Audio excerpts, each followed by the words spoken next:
If we do a search on Google, the usual thing is that it shows all kinds of results. However, it is possible that sometimes we prefer to block certain content or obtain only those that really interest us. It is precisely why the search engine has just been updated with a new tool.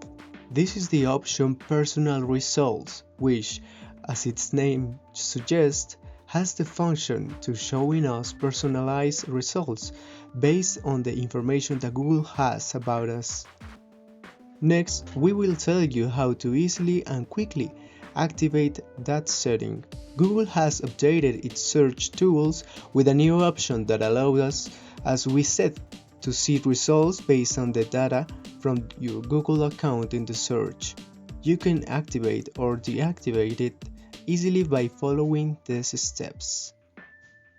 Go to Google Search through Discover or the Google app and click on the profile image in the upper right corner. In the drop-down menu, select Settings. Once inside the settings, look for the option Personal Results and tap on it.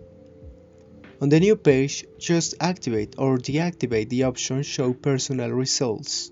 And what are the consequences of activating this option?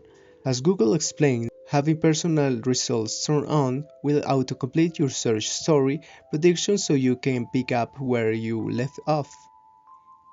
You'll also get personalized responses based on your Google account information, like My Flights in the Gmail tray or directions to go home from Google Maps.